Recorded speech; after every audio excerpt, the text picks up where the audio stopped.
Hello दोस्तों, तो आज हम देखेंगे मेटाबॉलिज्म ऑफ अमीनो एसिड। ये एक बहुत ही इंपॉर्टेंट टॉपिक है हमारे BSc nursing second semester biochemistry subject के लिए। हर साल इससे क्वेश्चन पूछे ही जाते हैं। तो चलिए शुरू करते हैं। आज हम देखेंगे metabolism of amino acid. Amino acid का मेटाबॉलिज्म या फिर प्रोटीन का बात एक ही है। Metabolism of amino acid is done by removing alpha amino group from amino acid by two primary process. दो प्राइमरी प्रोसेस के जरिए अपन अल्फा अमीनो ग्रुप रिमूव करेंगे तो उसी प्रोसेस को अपन मेटाबॉलिज्म ऑफ अमीनो एसिड बोलेंगे। इस प्रोसेस में दो प्रोसेस आती हैं, ट्रांसअमाइनेशन और डीअमाइनेशन। अपन पहले ट्रांसअमाइनेशन देखेंगे। ट्रांसअमाइनेशन के अंदर ये प्रोसेस है कि अपन ट्रांसफर करते हैं एक अल्फा अमीनो ग्रुप को from one amino acid to a keto acid, resulting in the formation of new amino acid and new keto acid. अपन ट्रांसअमाइनेशन के अंदर अल्फा अमीनो ग्रुप को ट्रांसफर करेंगे कीटो एसिड पे, तो उससे नया अमीनो एसिड भी बनेगा और कीटो एसिड भी बनेगा। इनके अंदर जो एंजाइम यूज आते हैं वो है ट्रांसअमाइनेज और अमीनो ट्रांसफेरेज। लीवर एक ऐसा वो है ट्रांसअमाइनेज जो कि सभी अमीनो एसिड पे एक्ट करता है एक्सेप्ट थियोनिन और लाइसिन को छोड़कर। जो इंपॉर्टेंट ट्रांसअमाइनेज एंजाइम है वो है ग्लूटामेट और glutamate pyruvate transaminase and glutamate oxaloacetate transaminase. ये दो एंजाइम है जो मेनली ट्रांसअमाइनेज रिएक्शन के अंदर काम आते हैं। ये एंजाइम की रोल प्ले करते हैं in the catabolism of nitrogen metabolism. अब हम इसे रिएक्शन से समझते हैं। देखिए, जो यहाँ पे एलेनिन है वो अमीनो एसिड है। पहले इसको मान लेते हैं अमीनो एसिड। अब अपन इसमें से अमाइन ग्रुप को रिमूव कर देंगे जिससे कीटो एसिड बनेगा, फर्स्ट कीटो एसिड जो कि है पायरुवेट। इसी तरह जो हमने ये अमीनो ग्रुप निकाला था हम ये इसमें ऐड कर देंगे, तो ये जो अल्फा कीटो एसिड है सेकंड, जो ये सेकंड कीटो एसिड है इसमें अपन ने ये अमीनो ग्रुप ऐड कर दिया जिससे क्या बना, न्यू अमीनो एसिड बना ग्लूटामेट। इसी तरह एस्पार्टेट है, ये है अमीनो एसिड फर्स्ट। अब इसमें से अपन अमाइन ग्रुप को रिमूव कर देंगे तो इससे कीटो एसिड बनेगा ऑक्सैलो एसीटेट, ये फर्स्ट कीटो एसिड हो गया। अब इसमें अपन जो ये अमीन ग्रुप निकाला था ये इसमें ऐड कर देंगे, तो जो अल्फा कीटो ग्लूट्रेट है keto acid second keto acid, तो इससे बनेगा second amino acid new glutamate. Reaction को और अच्छे से समझने के लिए देखिए, alpha amino acid transaminase reaction के द्वारा बनाएगा alpha keto acid first by removing amino group. Similarly alpha keto acid second transaminase reaction में गेन करके एक अमीनो ग्रुप बना देगा न्यू अमीनो एसिड। क्लिनिकल अगर अपन कोरिलेशन देखें, अब आते हैं इसके कुछ क्लिनिकल कोरिलेशन ऑफ एंजाइम ट्रांसअमाइनेज, जिसमें दो एंजाइम आते हैं, एक तो एसजीओटी और एक एसजीपीटी। जो एस्पार्टेट अमीनो ट्रांसफेरेज है ये कार्डियक कंडीशन के अंदर ज़्यादा रहेगा, और जो एएलटी है वो लीवर डिजीज के अंदर बड़ा आपको इंक्रीज मिलेगा, जैसे वायरल हेपेटाइटिस। इन दोनों चीज़ों को अगर अपन ब्लड के अंदर मॉनिटर करेंगे तो अपन को हेल्प मिलेगी डायग्नोस करने में हार्ट या फिर liver disorders. Role of glutamate and pyridoxal five phosphate. Transamination reaction के अंदर ग्लूटामेट और ये पायरिडॉक्सिल 5-फॉस्फेट का क्या रोल है, तो इन ट्रांसअमाइनेशन रिएक्शन ग्लूटामेट और keto acid glutarate act as an essential amino acid. ये दोनों एसेंशियल अमीनो एसिड की तरह एक्ट करते हैं। जो ट्रांसअमाइनेशन रिएक्शन होती है ना, इनके अंदर 3 स्टेप्स होते हैं। पहली स्टेप होती है फॉर्मेशन ऑफ स्किफ बेस, दूसरी स्टेप होती है अमीनो ग्रुप का ट्रांसफर, और तीसरा होता है formation of new amino acid.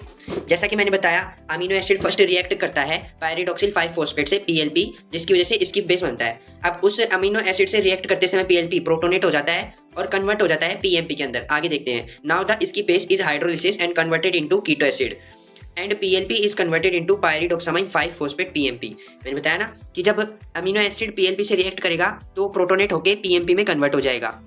उसके बाद अब न्यू अमीनो एसिड कैसे बनेगा, another alpha keto acid react करेगा पीएमपी से, जो डोनेट कर देगा खुद का amino group and form a new amino acid. इसी प्रोसेस को convert back PMP into PLP. अब पीएमपी है ना, वो जो पहले पीएलपी था, पीएलपी अमीनो ग्रुप लेके बन गया पीएमपी। अब पीएमपी ने जब सेकंड ये जो कीटो एसिड था सेकंड वाला, उसके साथ रिएक्ट करके इसने पीएमपी ने NH2 इसको दे दिया, तो इसने बना लिया नया amino acid, second amino acid. तो इस कारण से वो वापस पीएलपी में कन्वर्ट हो जाता है और यही उसको ना वापस से ना रिएक्शन करने के लिए तैयार कर देता है। देखिए, alpha amino acid first convert होगा कीटो एसिड फर्स्ट के अंदर पायरिडॉक्सिल 5-फॉस्फेट कोएंजाइम के साथ, यहाँ से निकलेगा NH2 यानी अमीनो ग्रुप, ये इसके साथ जुड़ेगा एंड पायरिडॉक्सिन 5 फॉस्फेट में कन्वर्ट हो जाएगा यानी PMP। अब ये इधर जाएगा, इस रिएक्शन में कीटो एसिड से ये जुड़ेगा और यहाँ पे ये ऐड कर देगा NH2, जिससे बन जाएगा न्यू अमीनो एसिड। ये होता है मेटाबॉलिज्म ट्रांसअमाइनेशन रिएक्शन के अंदर। अब देखते हैं डीकार्बोक्सिलेशन। ट्रांसअमाइनेशन रिएक्शन के अंदर ये decarboxylation play crucial role in metabolism of amino acid production and neurotransmitter other active compound. जो डीकार्बोक्सिलेशन रिएक्शन है ना, वो अपन को मदद करती है अमीनो एसिड के मेटाबॉलिज्म में, और ये कुछ न्यूरोट्रांसमीटर भी प्रोड्यूस करती है। ये एक केमिकल प्रोसेस है जहाँ पे कार्बोक्सिल ग्रुप रिमूव कर दिया जाता है from amino acid resulting in the formation of an amine का फॉर्मेशन होता है। कैसे? कार्बोक्सिल ग्रुप को रिमूव करके एक अमीनो एसिड में से। इसका जो एंजाइम है वो है डीकार्बोक्सिलेज। बाई प्रोडक्ट है इसका CO2। Now the amine has less carbon atom than original amino acid. क्योंकि इसमें से एक कार्बोक्सिल ग्रुप रिमूव कर दिया जाता है तो जो रियल अमीनो एसिड है उसमें से एक लेस कार्बन का अमीन बनेगा। को एंजाइम है इसका पायरिडॉक्सिल 5 फॉस्फेट।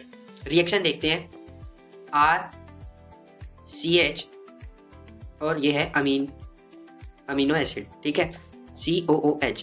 अब ये रिमूव कर दिया जाएगा CO2 की फॉर्म में, ठीक है। अब इससे बनेगा RCH2NH2, ये हो गया अमीन। इसमें कितने कार्बन थे? 1 2।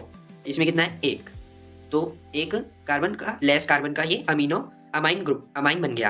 अब कुछ एग्जाम्पल देखते हैं, जैसे कि टायरोसिन डीकार्बोक्सिलेज कन्वर्ट करता है टायरोसिन को टायरा अमीन में। हिस्टीडीन डीकार्बोक्सिलेज कन्वर्ट करेगा हिस्टीडीन को हिस्टामीन में। फिनाइल एलानिन डीकार्बोक्सिलेज कन्वर्ट करेगा फिनाइल एलानिन को फिनाइल थैला अमीन के अंदर। ट्रिप्टोफैन डीकार्बोक्सिलेज कन्वर्ट करेगा ट्रिप्टोफैन को ट्रिप्टा अमीन के अंदर। और 5 हाइड्रोक्सी ट्रिप्टोफैन डीकार्बोक्सिलेज कन्वर्ट करेगा 5 हाइड्रोक्सी ट्रिप्टोफैन को 5 हाइड्रोक्सी ट्रिप्टामीन और सेरोटोनिन। ये एग्जाम्पल सिर्फ आप याद रखना, इनकी रिएक्शन आपको याद नहीं रखनी, आपको सिर्फ एग्जाम में ये वाली रिएक्शन लिख देनी है, इसी से एग्जामिनर समझ जाएगा। इनका सिर्फ एग्जाम्पल याद रखने हैं और ये आप लिख देना। अब हम देखते हैं सेकंड, डीअमाइनेशन ऑफ अमीनो एसिड। ये प्रोसेस, इसके अंदर अल्फा अमीनो ग्रुप रिमूव कर दिया जाता है फ्रॉम अमीनो एसिड। इसकी साइट होती है लीवर और किडनी। डीअमाइनेशन 2 प्रोसेस में होता है, ऑक्सीडेटिव और नॉन ऑक्सीडेटिव। ऑक्सीडेटिव के अंदर अमीनो एसिड ऑक्सीडेज और ग्लूटामेट डिहाइड्रोजिनेज 2 स्टेप आती हैं। अमीनो एसिड ऑक्सीडेज देखते हैं। एंजाइम इसमें जो यूज होता है वो होता है एल अमीनो ऑक्सीडेज। को एंजाइम है इसका FMN फ्लेविन मोनोन्यूक्लियोटाइड। इसमें क्या होता है, ये कैटेलाइज करते हैं oxidation of L amino acid into keto acid and release of ammonia and water. मतलब जो एल अमीनो एसिड है ना, ये उसका ऑक्सीडेशन करके कीटो एसिड बनाते हैं, जिसमें से है ना अमोनिया और वाटर रिलीज होता है। अब कुछ टिश्यूज के अंदर FMN की जगह FAD linked D amino acid होता है और उसका ऑक्सीडेशन करके glycine and D amino acid बनता है।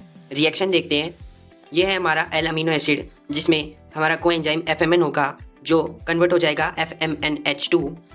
बाई प्रोडक्ट इसका होगा RCH COOH double bond NH। अब इसमें से वाटर निकलेगा और NH3 अमोनिया निकलेगा। हमारा मेन जो प्रोडक्ट है वो बनेगा RCCOO और डबल बॉन्ड O यानी कीटो एसिड। इस तरीके से हमारा वाटर और अमोनिया रिलीज होगा एंड FMN एंजाइम की तरह एक्ट करेगा। अब देखते हैं ग्लूटामेट डिहाइड्रोजिनेज रिएक्शन को। It converts alpha ketoglutarate into glutamate and vice versa. मतलब अल्फा कीटोग्लूट्रेट से ग्लूटामेट कन्वर्ट करता है और ग्लूटामेट से अल्फा कीटोग्लूट्रेट में भी कन्वर्ट हो सकता है। जो ग्लूटामेट डिहाइड्रोजिनेज है वो प्ले करता है crucial role in ammonia release from glutamate during its degradation. जब ग्लूटामेट टूटता है तो अमोनिया का रिलीज होता है, तो इसी में ही GDH एक क्रूशियल रोल प्ले करता है। जैसा कि हमें पता है ये रिएक्शन रिवर्सिबल है, तो NADPH यूज होगा सिंथेटिक रिएक्शन में और NAD+ यूज होगा डिग्रेडेटिव रिएक्शन में। रिएक्शन कुछ इस तरह से होगी। पहले मैं सिंथेटिक बताता हूँ। जो अल्फा कीटोग्लूट्रेट है वो कन्वर्ट होगा ग्लूटामेट के अंदर, इसके अंदर यूज होगा NADPH+H+, जिससे हमारा बनेगा NAD+। इसमें ATP और GTP यूज होगी। सेकंड, अगर डिग्रेडेटिव रिएक्शन होगी तो उसके अंदर ग्लूटामेट से बनेगा अल्फा कीटोग्लूट्रेट, जिसमें NAD+ यूज होगा और NADH+H+ निकलेगा और NH4+ निकलेगा। अब देखते हैं नॉन ऑक्सीडेटिव डीअमाइनेशन, जिसमें ऑक्सीडेशन नहीं होगा। सम एंजाइम कैटेलाइज डीअमाइनेशन विदाउट ऑक्सीडेशन, जो कि इंक्लूड करते हैं सेरीन, सिस्टीन एंड हिस्टीडीन। जो सेरीन होता है वो उसके अंदर एंजाइम यूज होता है सेरिन डिहाइड्रेटेज, जिससे अमोनिया निकलता है और बनता है पायरुवेट। PLP इसका कोएंजाइम होता है। सिस्टीन के अंदर डी सल्फहाइड्रेज इसका एंजाइम होता है और H2O इसमें यूज होता है, निकलता है इसमें H2S एंड अमोनिया। इसका जो प्रोडक्ट है वो बनता है पायरुवेट। हिस्टीडीन के अंदर हिस्टीडेज एंजाइम यूज होता है, PLP इसके अंदर और अमोनिया निकलता है। यूरोकेनिक एसिड इसके अंदर बनता है यूरोकेनिक एसिड। तो कुछ इस तरीके से हमारा पूरा metabolism of amino acid complete होता है। अगर आपको कोई डाउट आए तो कमेंट सेक्शन में पूछ लीजिएगा। अगर आपको और किसी टॉपिक पे वीडियो चाहिए तो कमेंट कर दीजिएगा। इस PDF की लिंक मैं मेरे टेलीग्राम चैनल में दे दूंगा। तब तक के लिए थैंक यू।